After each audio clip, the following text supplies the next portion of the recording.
오늘 말씀 주제는 갈림길이에요. 제 목소리 잘 들리세요? 예, 오늘 본문에는 예수께서 세례를 받는 장면이 나옵니다. 저와 여러분도 다 세례를 받으셨죠? 그런 것처럼 예수님께서도 세례를 받으시죠. 여기서 주목할 만한 몇 가지 단어들이 나와요. 바로 본문 10절에 물과 하늘이 갈라짐과 성령이 비둘기같이 예수님께 내려오는 그런 모습들이 그렇습니다. 우리가 보통 이런 것들을 그림 언어라고 하죠. 먼저는 아마도 이 시선을 마가의 상상으로 쓴 것이 아니냐. 마가복음의 저자가 자기가 임의로 상상해서 쓴 것이 아니냐라고 생각하는 분이 있을 수 있습니다. 일찍이 고대인들도 이러한 시선, 이런 상상을 다루는 일에 익숙했기 때문이죠. 하지만 마가의 기록은 남이 보지 못하는 것을 보게 된다는 그런 의미가 더 중요한 줄로 믿습니다.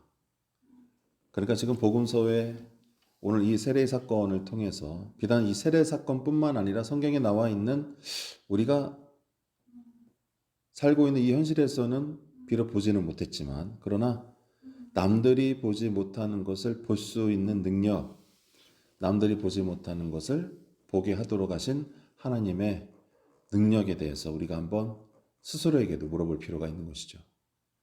나는 그저 세상을 사는데 보이는 대로, 닥치는 대로, 되는 대로 살고 있지는 않은가? 아니면 내가 지금 이 자리에 나와 있는 것이 손에 잡히고 눈에 보이고 발에 밟히는 이곳이 전부가 아니라 분명 계신 아버지 하나님 그의 나라 때문인지 한번 돌아보시면 좋겠습니다.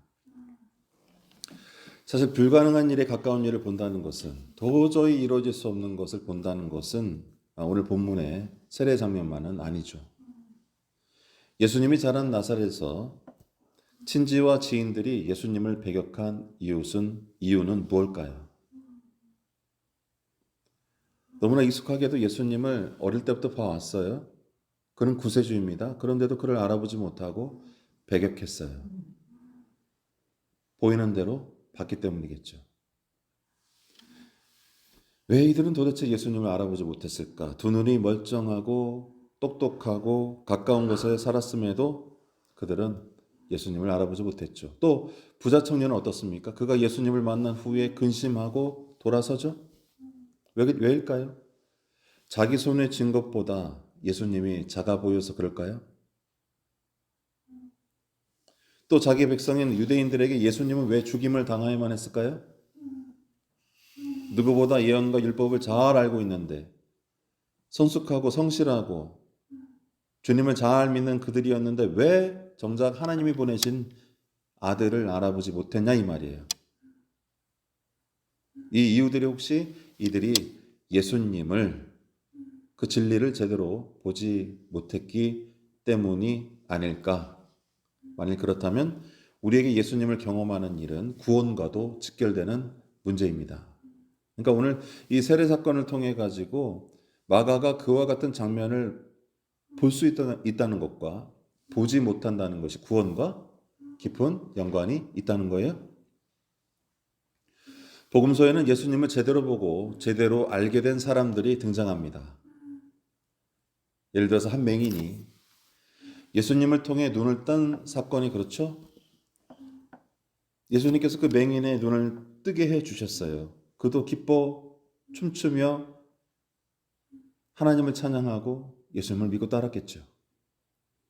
이 사건을 두고 그런데 같은 자리에서 예수님께서는 그 사건을 보고도 아무것도 깨닫지 못하는 유대인들과 바리새인을 향해서 이렇게 말씀하십니다. 너희가 맹인이 되었더라면 죄가 없으려니와 본다고 하니 너희 죄가 그대로 있느니라.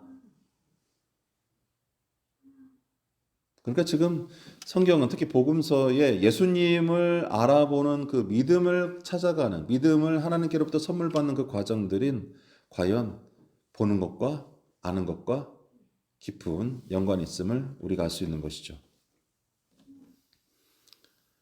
또 로마의 백부장이 자기 하인을 위해서 예수님의 말을 절대로 믿고 그대로 행한 일은 또 어떻습니까? 당시의 유대인들 그 이웃들은 그와 같은 믿음을 볼 수 없었지만 이방인이었던 로마의 그것도 이스라엘을 정복하고 있던 백부장은 예수님을 알아본 거예요. 그래서 예수님께서는 백부장의 믿음이 이 중에서 제일 낫다고, 이스라엘 중에서도 제일 낫다고 칭찬하시지 않습니까? 자기 백성들이 예수님의 외형을 볼 때 백부장은 예수님의 능력을 믿었기 때문입니다. 그가 보통이 아닌 거예요.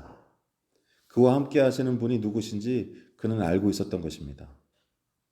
예수님을 알아본 것이죠. 남들이 알아보지 못하는 것을 알아볼 수 있는 눈, 그 눈을 허락하신 하나님께 영광 돌리기를 소원합니다. 여러분의 믿음을 가진 것은 어쩌면 지금 당장은 어렴풋일지라도 하나님이 초대하시고 하나님이 그 능력으로 예수님의 주되게 여러분들의 마음에 성령을 허락하신 줄로 믿습니다. 그러지 않겠어요? 마찬가지로 이방인들에게 복음이 전파되고 예수님의 제자들을 죽이러 다녔던 바리새이파에 사울이라는 청년이 있었어요. 그가 칼을 차고 예수님의 제자들을 그의 교회를 박해하고 죽이러 갈 때에 다메섹이라는 그 장소의 한 길 위에서 큰 빛 앞에 엎드려지고 맙니다. 그 큰 빛 속에서 주님을 만난 거예요. 예수님을 만난 거예요. 빛이라는 게 뭡니까? 어두움을 밝히고 감춰져 있던 것을 드러내고 보이지 않던 것을 보이게 만드는 거잖아요. 예수님이시잖아요. 진리잖아요. 그런 것들이 다 빛이잖아요. 그 큰 빛 앞에 사울이 회심한 거예요. 그러고 나서 바울은 시력을 잃습니다. 아무것도 보지 못하는 거예요. 아까 그 맹인이 눈이 뜬 것과 달리 이제 바울이 이 세상에 대해서 자기가 확신을 가지고 살아왔던 그 인생이 끝나고 예전에 보지 못했던 것을 보게 된 사건이 바로 이 사울이 바울이 된 사건에 있는 줄로 믿습니다. 아주 극단적인 변화죠. 전회라고 하는데 턴입니다. 그러므로 이 세상에 속했던 사람들이 하나님께 속하게 될 때 이들 모두 예전에 보지 못했던 것을 보았다는 공통점이 있어요. 할렐루야. 여러분들은 지금 예전에 보지 못했던 것들, 예전에 느끼지 못했던 것들, 예전에 감각하지 못했던 것들, 예전에 내 마음에 담지 못했던 것을 담고 계십니까? 여기서 본다의 의미가 알게 된다의 의미와 같은 것을 우리가 알 수 있어야 돼요. 그러니까 우리가 뭔가를 본다는 것은 안다는 거예요. 그러니까 우리가 예수님을 안다는 것은 우리가 예수님이 그리스도라는 사실을 뭔가 봤다는 뜻이에요. 어떻게 해요? 오늘 이 세례 본문에 나와 있는 사건처럼 본 거예요. 그가 누구인지 본 거예요. 할렐루야. 따라서 예수님이 세례를 받을 때 벌어진 일은 마치 하나님께서 하늘에서 큰 팔을 벌려 아들을 끌어안는 모습으로 볼 수가 있는 거예요. 우리는 세례를 받을 때, 특히 침례를 받을 때는 물속에 완전히 잠겼다가 올라옵니다. 강가에서 들어갔다 저도 경험해 본 적은 있는데 딱 올라오죠. 우리 입장에서는 목사님이나 옆에 집사님, 장로님이 이렇게 끌어올리는 것처럼 보이지만 만약 하늘에서 그 입장을 보면 어떻게 보일까요? 아버지께서 죄 가운데 잠겨져 있는 우리를 끌어서 하나님의 영역, 하나님의 품으로 끌어당겨서 구원하는 사건인 줄로 믿습니다. 그러니까 우리는 누구에게 속해 있는 거예요? 물속에 속해 있습니까? 아니요. 아버지의 품 안에 있는 것입니다. 자, 이처럼 예수님의 세례를 바라보는 마가에게서는 영적인 능력이 발견되는 거예요. 그러니까 고대인들이 가졌던 영웅이나 각종 신화에 나와 있는 그런 상상으로 쓴 이야기가 아니라 지금 보지 못했던 것을 보게 된 것이 더 중요하며 마찬가지로 예수님의 세례를 바라보는 마가에게도 영적인 능력이 발견된다 이 말이에요. 영적인 능력이 있으니까 보지 못했던 것을 봤겠죠.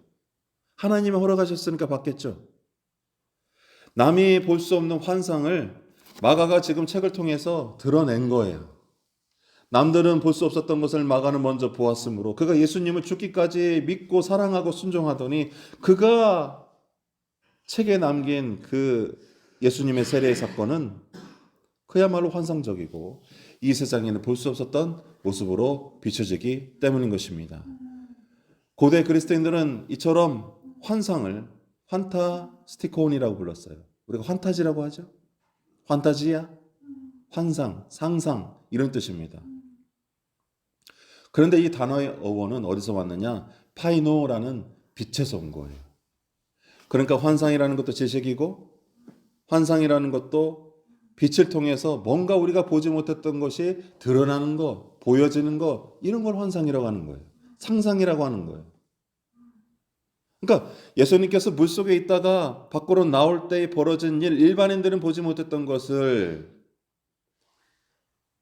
하나님의 은혜를 입은 자들은 그 사건을 어떻게 보고 있다는 거예요. 지금 하늘 문이 열리고 아버지께서 성령을 비둘기같이 내리심에 이는 내 아들이요 내가 기뻐하는 자라고 말씀하시는 그 광경과 소리를 들었다는 겁니다. 이게 바로 영적인 능력이죠. 마치 바위에서 조각상을 찾아내 멋진 작품을 드러낸 작가들처럼요. 우리는 바위를 쪼개서 뭔가를 만들어간다라고 생각하는데 예술가들은 이미 머릿속에 환상, 상상을 통해서 바위 속에 잠들어 있는 작품을 살려내는 거겠죠. 자녀를 교육할 때도 마찬가지입니다. 우리가 인위적으로 깨서 뭔가를 만들어가는 것이 아니라 그 안에 있는 아름다운 모습을 깨워내는 거잖아요. 마찬가지로 마가의 상상하는 능력은 빛으로 오신 예수님을 알아보는 드러내는 것과 무관하지 않는 줄로 믿습니다. 예수님이 하나님의 영광을 비추는 빛이지만 세상은 이를 감추길 원하죠. 예수님을 발견하는 것은 이 세상보다 저 높은 곳을 바라보도록 하기 때문입니다. 즉 새로운 기준의 탄생인 거예요. 우리가 이 세상에 머무는 동안에는 내가 경험한 것들이 전부이지만 신앙이 뭡니까? 내가 경험했을지라도 확실할지라도 내려놓고 하나님을 믿고 나가는 거잖아요. 그런 것처럼 새로운 기준의 탄생, 내가 보지 못했던 것을 새롭게 보고 그분을 따라서 내가 그와 교제하며 그분에 속해서 살아가는 것, 그 사건이 바로 벌어지게 된 것이죠. 그렇다면 마가가 이 환상적인 세례 장면을 그대로 전한 것은 세상 사람들의 수준이나 시각과 달리 오히려 마가가 진실을 제대로 보여주길 원했다. 우리 믿음의 사람들은 이 마가가 예수님의 세례 사건을 적은 것을 보고 이것이 진실이다라고 알아차리는 그런 영적인 은혜가 필요한 줄로 믿습니다. 도대체 이 본문의 말씀을 통해서 하나님께서 우리에게 뭘 깨닫게 해주려고 하시느냐? 그것은 바로 이는 내 사랑하는 아들이요 내가 기뻐하는 자다. 할렐루야. 오늘 우리에게도 들려주고 보여지는 말씀이기를 축원합니다. 믿음의 사람들은 고상한 사람들이에요. 남들이 보지 못하는 것을 보고 믿고 따르기 때문입니다. 보이는 것을 믿는다고 누가 말합니까? 그냥 보이는 대로 계산해서 자기가 옳게 여기는 대로 판단한다고 그러지. 그러나 우리는 보이지 않는 것을 믿고 남들이 뭐라던 이 믿음을 포기하지 않고 살아가는 것입니다. 그러면 여기서 갈림길이 발생했어요. 갈림길이 생긴 것입니다. 어떤 갈림길일까요? 본문 10절에서 세례와 성령은 서로 연결되어 있습니다. 예수님이 세례를 받을 때 성령이 비둘기같이 내렸어요. 신약 성경에는 성령에 대한 여러 기록들이 있습니다. 그리고 성령의 역사가 나타나는 곳마다 이 세상이 감당하지 못할 큰 변화가 일어나고 있었어요. 그리고 하나님의 교회와 성도가 이 성령 안에 있으며 아버지와 아들과 함께 있다고 기록하고 있는데 이런 이야기들은 모두 교회가 하나님의 품 안에 있다는 것을 증언하는 것입니다. 이 세상 가운데 우리는 살아갑니다. 근데 내가 자꾸 뭘 하려고 하죠. 그러나 우리가 주 예수를 믿고 보지 못했던 것을 보고 믿지 못했던 것을 믿기 시작하면 아버지께서 저와 여러분을 어떻게 하신다고요? 품고 계신다는 뜻이에요. 우리가 아버지께 속하게 된다는 뜻이에요. 이런 성경의 믿음과 시각은 세상과 매우 다르죠. 왜냐하면 고대인들이 신령하게 여기는 영웅적인 그런 신령한 위인들에게 나타나는 현상은 접신입니다. 접신. 접신이 뭡니까? 나는 이렇게 있다가 갑자기 강력한 영이 임해가지고 원수들을 물리치고 그러다 또 갑자기 버려진 것처럼 허탈하게 넘어지는 그런 신화적 이야기들이 굉장히 많이 있거든요. 그러니까 신을 접했다는 거예요. 마치 무속인들이 자기를 정결하게 한 후에 강신을 시도하는 일과 마찬가지입니다. 온몸을 떨면서 눈이 뒤집히면서 초인적인 힘을 발휘하고 그런 것들이 바로 접신이고 강신이죠. 마치 영혼이 내 몸을 마음대로 왔다 갔다 하는 것처럼 보이는 거예요. 하지만 이는 우리의 믿음과 다릅니다. 할렐루야. 왜냐하면 하나님의 성령의 임재는 여러분이 이쪽에서 저쪽으로 옮겨가는 걸 말하는 거예요. 여러분이 이 자리에 있는데 그저 신이 어떤 악령이 귀신이 마음대로 접혔다 떨어졌다 접혔다 떨어졌다 이런 게 아닙니다. 우리가 전적으로 하나님께 속하는 일이기 때문에 그래요. 아버지께 완전히 잠기는 것이기 때문에 그래요.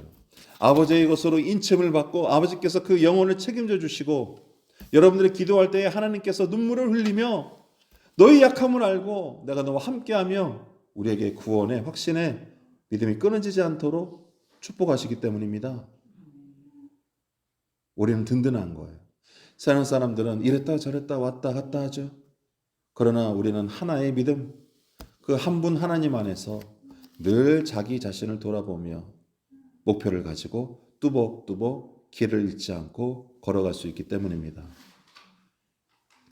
예를 들어 홍수 심판 때에 노아의 홍수 심판 때의 세상은 물에 잠깁니다. 다 잠겨버려요. 하지만 노아의 가족들은 하나님의 품에서 구원을 받았어요. 마치 물에서 가족들을 건져 올린 것처럼 보입니다. 접신처럼 신이 내 몸에 왔다 갔다 하는 것이 아니죠. 전적으로 건져 올림을 받은 거예요. 완전히 구원받았다는 뜻입니다. 세상이라는 풍랑 속에서 모든 것들이 다 죄에 물들어서 아무것도 구원받을 만한 가치가 없는 그 세상 속에서 그 노아의 가족들은 방주 위에 앉아서 거친 풍랑과 어려움과 배고픔과 두려움 속에서도 뭐로 인해서 그들이 안전하게 보호받았다고요? 아버지 하나님이 그들을 품어주시고 그들을 위해 만들라 하셨던 방주 안에서 그들은 하나님의 구원을 경험했기 때문입니다. 이처럼 노아의 가족들은 당대의 인간들과 달리 하나님을 상상할 수 있었고 들을 수 있었으며 알았던 사람들이에요. 즉 하나님께 속한 사람들입니다. 이들은 아버지 품 안에 있는 것처럼 홍수 위를 떠다녔던 거예요. 이 세상 속에 살면서도 아버지께 속한 실제의 삶을 살았던 것이죠. 그러므로 오늘 세례를 받으신 예수님의 모습은 온전히 아버지께 속한 아들을 드러내 보이는 일이며 이제 예수님의 이름으로 세례를 받는 자에게 벌어질 구원을 나타낸다고 볼 수가 있습니다. 그러므로 세례란 그저 의식이 아니라 물에서 건져 올린 방주처럼 여러분이 하나님의 품 안에 속하게 됨을 의미하며 성령이 함께 하심을 뜻하는 것이죠. 그러므로 아버지께 속한 자녀는 변화를 받습니다. 삶의 중심이 고쳐지는 것이죠. 세상의 유행과 사조가 아니라 한 번도 변한 적이 없는 아버지의 중심으로 살아내는 것입니다. 오늘 이 말씀을 통해 거친 세상의 파도가 칠 때라도 아버지로 인해 평안한 교회가 되기를 저와 여러분 모두가 되기를 주님의 이름으로 축원합니다. 기도하겠습니다.